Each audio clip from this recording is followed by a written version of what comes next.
ഓം ശ്രീ ഗണേശായ നമഃ. ഓം ശ്രീ ഗണേശ ശാരദാ ഗുരുഭ്യോ നമഃ.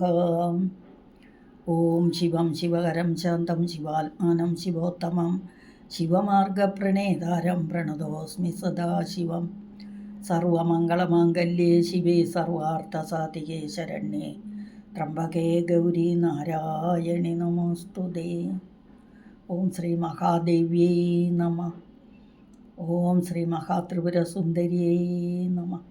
ഹരി ഓം. ശ്രീ ശങ്കരാചാര്യ വിരചിതം സൗന്ദര്യലഹരി സ്തോത്രമാണ് പഠിച്ചുകൊണ്ടിരിക്കുന്നത്. 5 ശ്ലോകങ്ങൾ പഠിച്ചു കഴിഞ്ഞു. ഇന്ന് നമുക്ക് 6ഉം 7ഉം ശ്ലോകങ്ങൾ എടുക്കാം. ആദ്യം ശ്ലോകം വായിക്കാം. 2 ശ്ലോകങ്ങൾ. ധനു പൗഷ്പം മൗർവി മധുകരമയീ പഞ്ചവിശിഖ വസന്തസാമന്തോ മലയമരുതായോധനരഥഃ തഥാപ്യേകാ സർവം ഹിമഗിരിസുതേ കാമപി കൃപാം അപാംഗാത്തേ ലബ്ധ്വാ ജഗദിദമനംഗോ വിജയതേ. കൊണൽ കാഞ്ചീദാമ കരികളഭകുംഭസ്തനനതാ പരീക്ഷീണാമധ്യേ പരിണതശരശ്ചന്ദ്രവദനാം ധനുർബാണാൻ പാശം ഷൃണമഭിദധാനാ കരതലൈः പുരസ്താദാസ്താം നഖ പുരമതിതുരാഹോ പുരുഷികാം. ഇവിടെ ആദ്യത്തെ ശ്ലോകം എടുത്ത് ഒന്നും കൂടി പറയാതിൻ്റെ പിരിച്ചു പറയാനുള്ള. ധനുഹു പൗഷ്പം മൗർവി മധുകരമയീ പഞ്ചവിശിഖാഃ വസന്തഃ സാമന്തഃ മലയമരുതായോധനരഥഃ തഥാ അപി ഏകഃ തഥാപ്യേകഃ സർവം ഹിമഗിരിസുതേ. അവിടെ സംബോധനയാണ്. ഹിമഗിരിസുതേ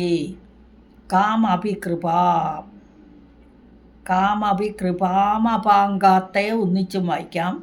കാമഭികൃപാം അപാങ്കാത്തേ ലബ്ധ്വാ ജഗദിദം അനംഗോ വിജയതേ. ജഗത് ഇദം അനംഗഃ വിജയതേ. ഇവിടെ അപാംഗേ തേ അല്ലെ, അപാങ്കാത്തേ അപാങ്കാത് തേ അപാങ്കാത്തേ എന്ന് ഇത്ത. ധനുഹു പൗഷ്പം. ധനു എന്ന് പറഞ്ഞാൽ വില്ല്. ഇവിടെ കാമദേവൻ്റെ വില്ലിനെയാണ് പറയുന്നത്. ധനുഹു പൗഷ്പം. ധനു വില്ല്, പൗഷ്പം പുഷ്പം തന്നെയാണ്. പുഷ്പം അതിമാർദ്ദവമുള്ള പുഷ്പമയമായ വില്ല് എന്നാണ് പറയുന്നത്.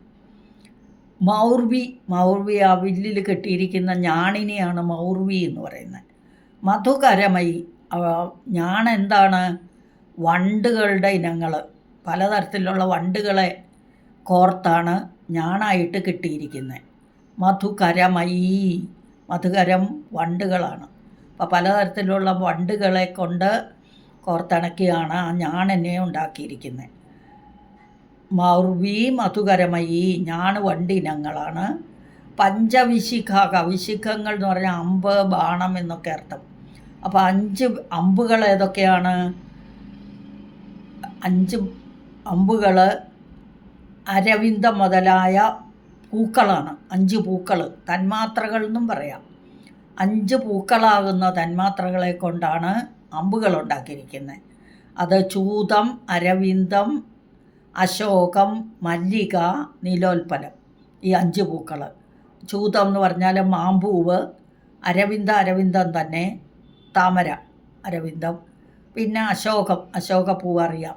മല്ലിക അത് മുല്ലപ്പൂവാകാം, കുരുക്കുത്തി മുല്ലയൊക്കെ ആകാം. നീലോൽപ്പലം നീലത്താമര, ഉൽപ്പലം താമര, നീലോൽപ്പലം നീലത്താമര. അപ്പോൾ ഇത് ഈ 5 പുഷ്പങ്ങളെ കൊണ്ടുള്ള ബാണങ്ങൾ. വസന്ത സാമന്തക, വസന്ത ഋതുവാണ് മന്ത്രിയായിട്ടല്ലേ കൂട്ടുകാരനായിട്ടുള്ളത്. കൂട്ടുകാരനും സാമന്തൻ എന്ന് പറഞ്ഞാൽ കൂട്ടുകാരനെന്നും മന്ത്രിയെന്നും അർത്ഥം. മലയമരുത് മരുത്ത് വായുവാണ്. മലയമരുത്ത് എന്ന് പറഞ്ഞാൽ മന്ദമാരുതൻ, ഇളം കാറ്റെന്നർത്ഥം. ചന്ദനഗന്ധമെന്നും അർത്ഥമുണ്ട്. ആയോധനരഥ, ആയോധനം യുദ്ധമാണ്, രഥം തേരാണ്. അപ്പോൾ ആയോധനരഥ എന്ന് പറഞ്ഞാൽ യുദ്ധത്തേര്. തഥാപി എന്നിട്ടും, തഥാ ഇപ്രകാരമൊക്കെ ആണെങ്കിലും, ഇങ്ങനെയൊക്കെ ആണെങ്കിലും എന്നുള്ള അർത്ഥം. ഏകസർവം, ഏകം ഒന്ന്, സർവം സമസ്തം. അപ്പോൾ നിസ്സഹായനായ സമസ്തമായ എന്നർത്ഥം. ഇവിടെ സംബോധന ചെയ്തിരിക്കുന്നത് ഹിമഗിരിസുതേ, ഹിമം മഞ്ഞാണ്. ഹിമവൽ സുത പുത്രി, ഹിമവൽ പുത്രിയായ പാർവതീദേവി, അല്ലയോ പാർവതി, ഹിമവൽ പുത്രിയായ പാർവതീദേവി എന്ന് പറഞ്ഞാണ് തുടങ്ങുന്നത്. കാമഭികൃപാം, അതായത് അങ്ങയുടെ ആ ദേവിയുടെ ലോകോത്തരമായ കരുണാകൃപയെ അപാങ്കാത് തേ, അപാങ്കം കടക്കണ്ണ്, ദേവിയുടെ കണ്ണിൻ്റെ ചലനത്തിൽ നിന്ന് മഹാദേവനെ എന്താണ് ദേവി ഉദ്ദേശിക്കുന്നതെന്ന് അറിയാവുന്നതാണ് പറയുന്നത്. അപ്പോൾ അപാങ്കാത് കടക്കണ്ണ്, അപ്പോൾ ദേവിയുടെ ആ കടക്കണ്ണിൽ നിന്ന് നിന്തിരുവടിയുടെ ദേവിയുടെ ആ കൃപ കൊണ്ട് ലബ്ധ്വാ ജഗതിതം, എല്ലാം ജഗത്തിനെ മുഴുവൻ ലഭിച്ചിട്ട്, അനംഗഹ, അനങ്കൻ കാമദേവനാണ്, ശരീരമില്ലാത്തവൻ, അംഗങ്ങളില്ലാത്തവൻ അനങ്കൻ. വിജയതേ, നല്ലവണ്ണം ജയിക്കുന്നു. അപ്പോൾ ഇവിടെ എന്താണ്? അല്ലയോ ഹിമവൽ പുത്രിയായ പാർവതീദേവി, ധനുസ് അതിമാർദ്ദവമുള്ള പുഷ്പമയവും അതിൽ കെട്ടിയിരിക്കുന്ന ഞാണ് വണ്ടിനങ്ങളും ബാണങ്ങൾ അരവിന്ദ മുതലായ 5 പുഷ്പങ്ങളാകുന്ന തന്മാത്രകളും, സഹചരനാകട്ടെ മന്ത്രി എന്ന് പറയുന്നത് സാമന്ത ഋതുവും, യുദ്ധത്തേര് മലയമാരുതനും ആയിരുന്നിട്ടും ശരീരവും കൂടിയില്ലാത്ത മന്മഥൻ, കയ്യോ കാലോ ഒന്നുമില്ല കാമദേവന്. മഹാദേവൻ പണ്ട് എരിച്ചു കളഞ്ഞതാണ്, തൃക്കണ്ണ് തുറന്ന് ദഹിപ്പിച്ചതാണ്. പിന്നെ ദേവിയുടെ കൃപ കൊണ്ടുണ്ടായതാണ് രതിദേവിക്ക് മാത്രം കാണാൻ പറ്റുന്ന ശരീരം. അതിൽ കയ്യും കാലും ഒന്നും ഇല്ല. അപ്പം നിസ്സഹായനായ, കയ്യും കാലും ഇല്ലെങ്കിൽ നിസ്സഹായൻ, ആരും സഹായിക്കാനും ഇല്ലാത്ത ദേവിയുടെ ആ മന്മഥന് ദേവിയുടെ കടക്കണ്ണിൽ നിന്നുണ്ടായ ഉത്കൃഷ്ടമായ കരുണ കൊണ്ട് ആ കരുണയെ പ്രാപിച്ചിട്ട് സമസ്തമായ ഈ ജഗത്തിനെ മുഴുവൻ, ഈ ലോകത്തെ, ഈ പ്രപഞ്ചത്തെ മുഴുവൻ വിശേഷേണ ജയിക്കുന്നു. അതാണ് വിജയതേ, വിശേഷേണ ജയിക്കുന്നു എന്ന് പറഞ്ഞാലോ. അല്ലയോ ഹിമവൽ പുത്രിയ പാർവതി, ധനുസ് അതിമാർദ്ദവമുള്ള പുഷ്പമയവും ഞാണ് വണ്ടിനങ്ങളും ബാണങ്ങൾ അരവിന്ദാക്ഷം തുടങ്ങിയ അരവിന്ദം മുതലായ പൂക്കളെ കൊണ്ട് 5 തന്മാത്രകളെ കൊണ്ടുണ്ടാക്കിയ പുഷ്പങ്ങളും അമ്പുകളും, സഹചരനായ മന്ത്രി വസന്ത ഋതുവും, തേരെന്ന് പറയുന്നത് മലയമാരുതനുമായിരുന്നിട്ടും ശരീരവും കൂടിയില്ലാത്ത കാമദേവൻ നിസ്സഹായനായി ഭഗവതിയിൽ നിന്നുണ്ടായ കൃപ കൊണ്ട് ലോകോത്കൃഷ്ടമായ ആ കരുണയെ പ്രാപിച്ചിട്ട്, ദേവിയുടെ കരുണയെ പ്രാപിച്ചിട്ട് ഈ ജഗത്തിനെ മുഴുവൻ വിശേഷേണ ജയിക്കുന്നു എന്ന് അർത്ഥം. അപ്പോൾ മന്മഥനും ദേവി പ്രസാദം കൊണ്ടുണ്ടായ അപാര മഹിമയെ ഈ ശ്ലോകം വർണ്ണിക്കുന്നു. അപ്പോൾ മന്മഥൻ ഉത്തമനായ ഒരു ദേവി ഉപാസകനായിരുന്നു. അദ്ദേഹത്തിൻ്റെ ഭാര്യ രതീദേവിയും ദേവി ഉപാസകയായിരുന്നു. കാമദേവനെ കഴിഞ്ഞും കൂടുതൽ രതീദേവിയായിരുന്നു ദേവിയെ ഉപാസിച്ചിരുന്നത്. അപ്പോൾ ശ്രീവിദ്യ മന്ത്രം കൊണ്ടൊക്കെയാണ് ഇത് ചെയ്തിരുന്നത്. അനംഗവിദ്യയ്ക്ക് അദ്ദേഹം ഋഷിയാണ്. അപ്പം മന്മഥന് ദേവി കടാക്ഷം കൊണ്ട് മാത്രമാണ് സമസ്ത ലോകത്തെയും വിജയിക്കാൻ സാധിച്ചിട്ടുള്ളത്, അല്ലാതെ ഉപകരണ സാമർഥ്യം കൊണ്ടൊന്നും അല്ല എന്ന് ഇവിടെ സ്പഷ്ടം. പുഷ്പമയമായ അതിമാർദ്ദവവും പിടിക്കുന്നതിന് പോലും ബലമില്ലാത്തതും വളഞ്ഞു പോകുന്നതുമായ ആ പൂവ് കൊണ്ടുള്ള അമ്പുകളും, അല്ലേ, വണ്ടുകളെ കോർത്തിട്ട് ഉണ്ടാക്കിയ ഞാണും, പിന്നെ ബന്ധമില്ലാത്തതാണ് ഇതെല്ലാം. അങ്ങനെയൊക്കെ ഇരിക്കുന്നു. അപ്പോൾ ഈ ബാണങ്ങളെ കൊണ്ട് 5 ബാണേ ഉള്ളൂ, അധികം ഒന്നുമില്ല താനും. അപ്പം ഇതുകൊണ്ടൊക്കെ ഈ കാമദേവൻ ജയിക്കുന്നെങ്കിൽ അത് ദേവിയുടെ കൃപാകടാക്ഷം കൊണ്ട് മാത്രമാണെന്ന് സംശയമില്ലാതെ പറയുന്നു. അപ്പം ഈ ശ്ലോകം ധനു പൗഷ്പം മൗർവി മധുകരമയീ പഞ്ചവിശിഖാഃ വസന്ത സാമന്തഃ മലയമരുതായോധനരഥഃ തഥാപ്യേകം സർവം ഹിമഗിരിസുതേ കാമഭികൃപാം അപാങ്കാത്തേ ലബ്ധ്വാ ജഗദിദമനങ്കോ വിജയതേ. അടുത്ത ശ്ലോകം കൊണകാഞ്ചീദാമ കരികളഭകുംഭസ്തനനത പരീക്ഷീണാമധ്യേ പരിണതവ ശരശ്ചന്ദ്രവദന ധനുർബാണാൻ പാശം സൃണമഭിദധാനാകരതലൈഃ പുരസ്താദാസ്താം നഖ പുരമതിതുരാഹോ പുരുഷികാം. കൊണാത് കാഞ്ചീദാമ. കാഞ്ചി എന്ന് പറഞ്ഞാൽ അരഞ്ഞാണം, കൊണത്ത് എന്ന് പറഞ്ഞാൽ കിലുങ്ങുന്നത്, ശബ്ദമുണ്ടാക്കുന്നത്, ദാമം കയറ്. അപ്പം കിലുങ്ങുന്ന അരഞ്ഞാണച്ചരട്, കാഞ്ചീദാമം അരഞ്ഞാണച്ചരട്. കരി കളഭ കുംഭസ്തനനത. നത എന്ന് പറഞ്ഞാൽ കുനിഞ്ഞത്, കരി എന്ന് പറഞ്ഞാൽ ആന, കളഭം കുട്ടിയാന. അപ്പം കളഭം എന്ന് പറഞ്ഞാൽ ആനയുടെ പര്യായം തന്നെയാണ്.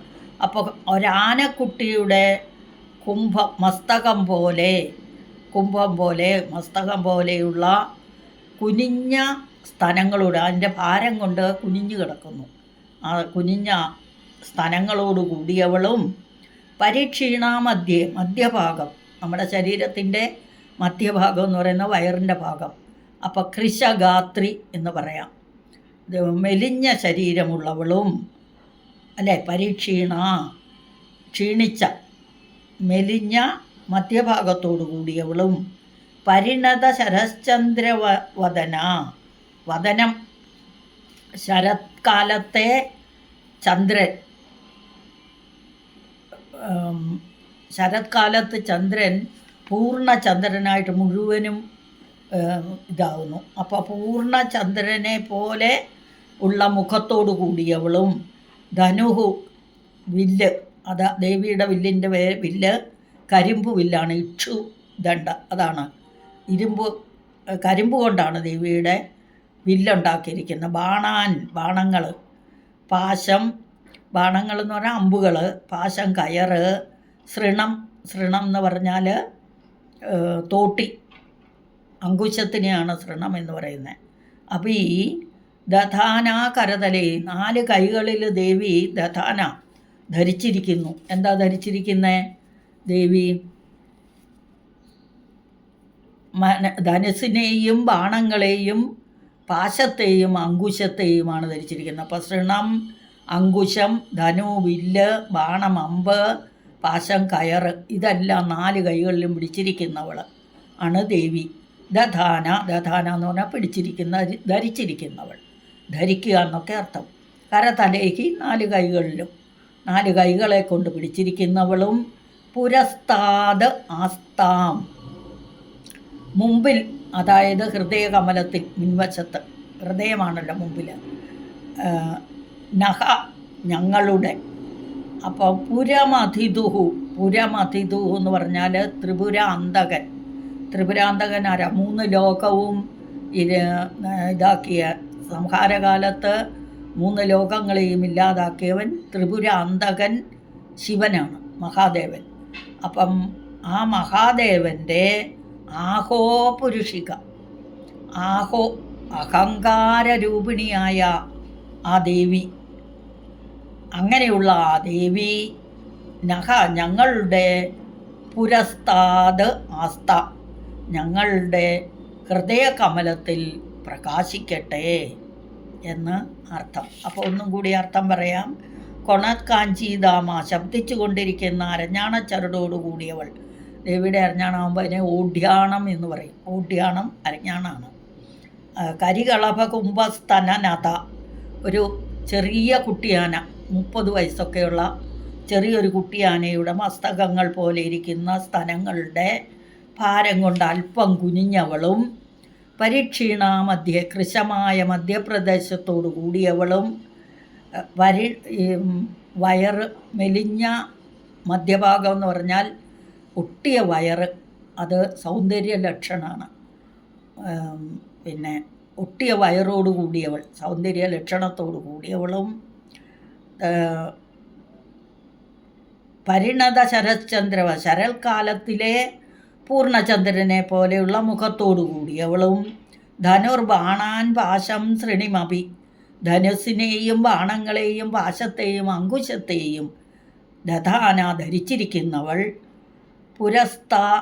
നഖ ഞങ്ങളുടെ പുരസ്താദാസ്ത ഞങ്ങളുടെ ഹൃദയകമലത്തിൽ ഭവിക്കുമാറാകട്ടെ എന്ന് പറഞ്ഞാലോ, ഞങ്ങളുടെ ഹൃദയത്തിൽ വന്നുദിക്കട്ടെ ആ ദേവിയുടെ രൂപം. അപ്പം ത്രിപുരാന്തകൻ്റെ പുരമതിഥുഹു, ത്രിപുരാന്തകനായ ശിവൻ്റെ അഹങ്കാരത്തെ പോലും ഇല്ലാതാക്കുന്ന ആ ത്രിപുരാന്തകൻ്റെ അഹങ്കാര രൂപിണിയായ അല്ലയോ ദേവി, അങ്ങ് ഞങ്ങളുടെ ഹൃദയകമലത്തിൽ വന്ന് പ്രകാശിച്ചാലും എന്നർത്ഥം.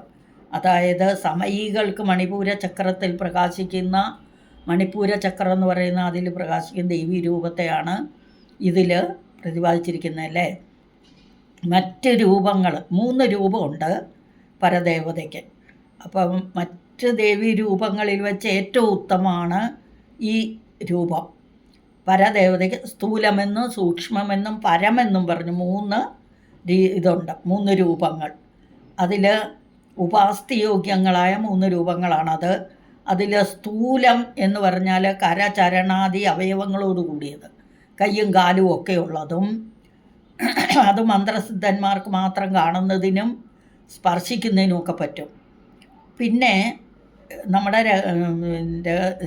സഹസ്രനാമ സ്തോത്രത്തിൽ ചമ്പകാശോക പുന്നാക സൗഗന്ധിക ലസൽക്കച്ച എന്ന് 13ാമത്തെ നാമം മുതൽ 46ാമത്തെ നാമം വരെ, അതായത് ഒരു 33 നാമങ്ങളെ കൊണ്ട് ഇത് വർണ്ണിക്കുന്നുണ്ട് ദേവിയുടെ ആ ഇത് സ്ഥൂല രൂപത്തെ.